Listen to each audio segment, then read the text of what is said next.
Hoje nós vamos falar com uma mãe muito especial, que é a Caterine. Tudo bem, Caterine? Bem, obrigada pelo convite. A Caterine mora em Abu Dhabi e ela tem 2 filhos, um de 2, outro de 5. É isso mesmo, né? Quase, 4,5 e 2,5. Então. E aí, eu queria saber de você, Caterine, quantas horas, como é a logística para viajar com criança pequena de lá para cá?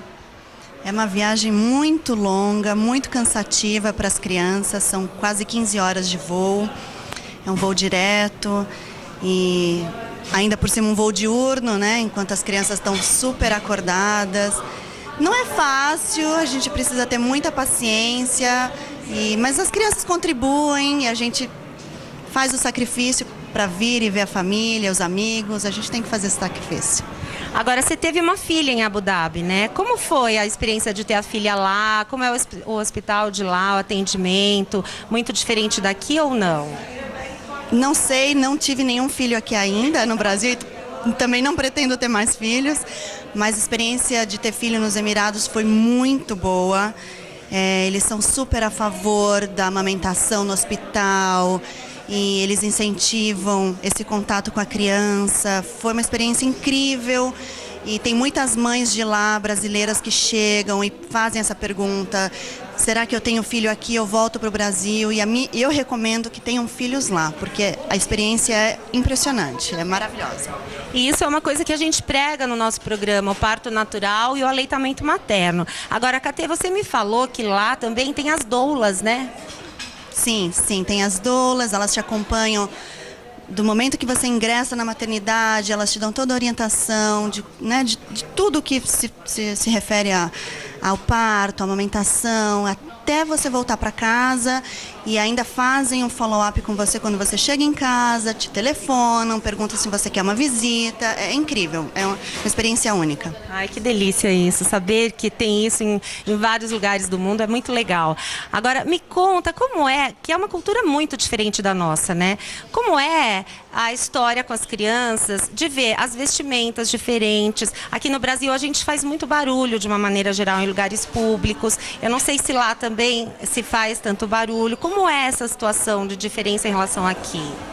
Como é um país onde a maioria da população é estrangeira, 80% da população é estrangeira, eles se adaptaram a receber essas pessoas, a esses estrangeiros. Então eles têm, por exemplo, se você vai ao shopping com um recém-nascido, um bebê pequeno, eles têm salas para amamentação. Eles têm uma sala maravilhosa, você fecha, tranca a porta, você pode amamentar, porque tem o lance da cultura.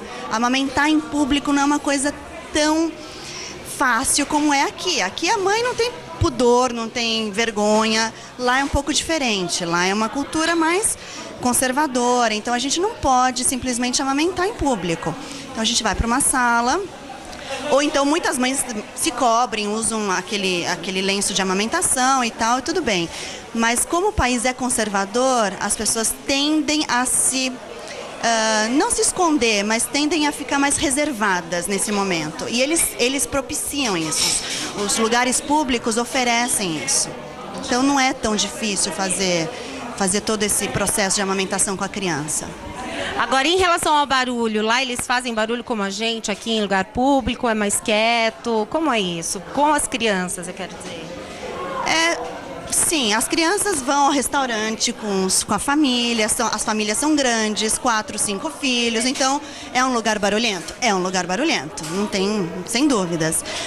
Mas eles também, em contrapartida, eles também têm um cantinho para crianças, eles têm aquelas centrinhos de recreação. Então, enquanto os pais se alimentam, enfim, no restaurante, as crianças também têm um cantinho reservado, onde eles fazem o barulhinho deles ali, entendeu?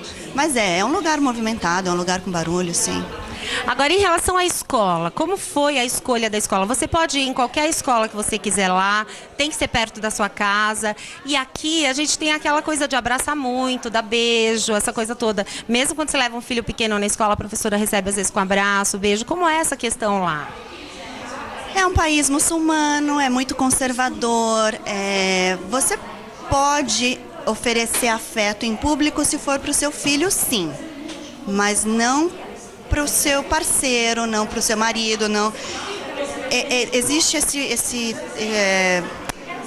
essa barreira de oferecer carinho em público, é uma coisa que eles não fazem. É uma das regras que não é permitida no país. Mas se você vai levar seu filho na escola, como a gente escolhe a escola? Não é se é perto da escola, você aplica para uma escola, a escola que você tem vontade que seu filho estude. Então, você aplica para essa escola, geralmente as escolas são internacionais, então não tem problema abraçar, beijar, é seu filho, eles não criam problema. Mas se você vai num lugar público, um shopping, um restaurante, você tem que ser mais conservador, não pode demonstrar tanto afeto em público. E a professora lá, ela recebe a criança com um abraço, beijo, como aqui? Não. Não, as professoras são mais reservadas, até para não... Porque ainda, mesmo numa escola internacional, existem alunos locais, que nós chamamos de locais do próprio país. Então, para não criar nenhum desconforto, eles são mais frios, não deixam de ser carinhosos do jeito de conversar e tal, mas não tem muito toque. Você me disse até que se a criança vai e não sabe se limpar sozinha no banheiro, que as professoras não podem fazer isso lá, né? Não, as crianças são treinadas, é um dos requisitos para ingressar na escola, que a criança seja completamente independente para o uso do toalete e eles não ajudam. Não, a criança tem que fazer tudo sozinha. Eles criam isso na criança desde os 4 anos. E agora eu queria saber o seguinte, os seus filhos estranham de ver as pessoas lá vestidas com as abaias, né? Com as abaias e tudo mais, e chegar aqui e não ter ninguém assim, ainda no Brasil que todo mundo se expõe muito de cor? Não, eles até agora não falaram nada. Não estranham lá, não perguntam nada, e aqui eles nem percebem a diferença, eles não notaram isso ainda. Então, só mais uma perguntinha, não queria também tomar muito seu tempo. E me fala assim, lá na escola, eles falam inglês, eles falam árabe, que tipo de língua se fala na escola lá? A língua internacional do país, a língua oficial do país, a primeira língua é árabe, porém, de novo, como 80% da população é estrangeira, a língua oficial do país é inglês. Então, as escolas são internacionais, a maioria delas.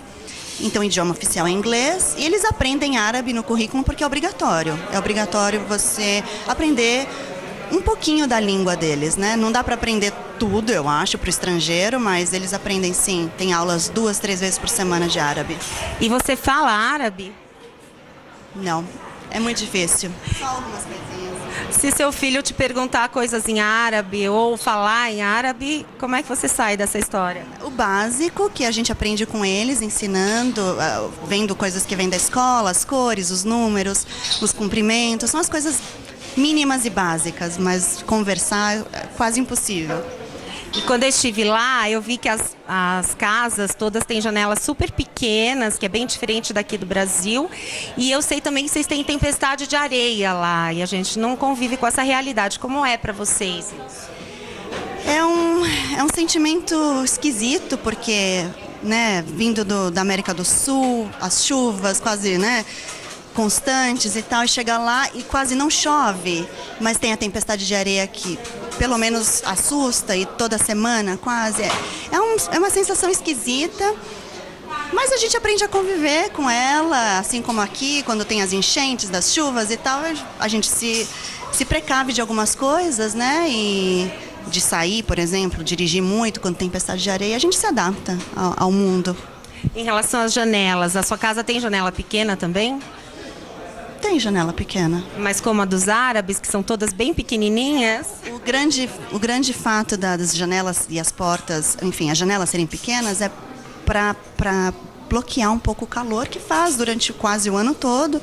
Então, quanto menores as janelas, menos incidência de luz, menos quente as casas ficam, né? Então, é esse o grande motivo das janelas pequenas. Mas a minha casa tem janelas grandes, né? Bem grandes. E no verão vocês ficam lá? Como é isso? Não, no verão, quase que anualmente a gente sai de férias, passamos semanas fora, porque o verão é muito duro. As famílias voltam para os seus países, então quase não tem ninguém, só fica quem tem que trabalhar. Então as famílias com crianças pequenas saem, vão passar férias em qualquer outro lugar. Te agradeço muito pela entrevista, Catê. Obrigada. Obrigada. Shukran masalama, shukran masalama. Adorei, obrigada.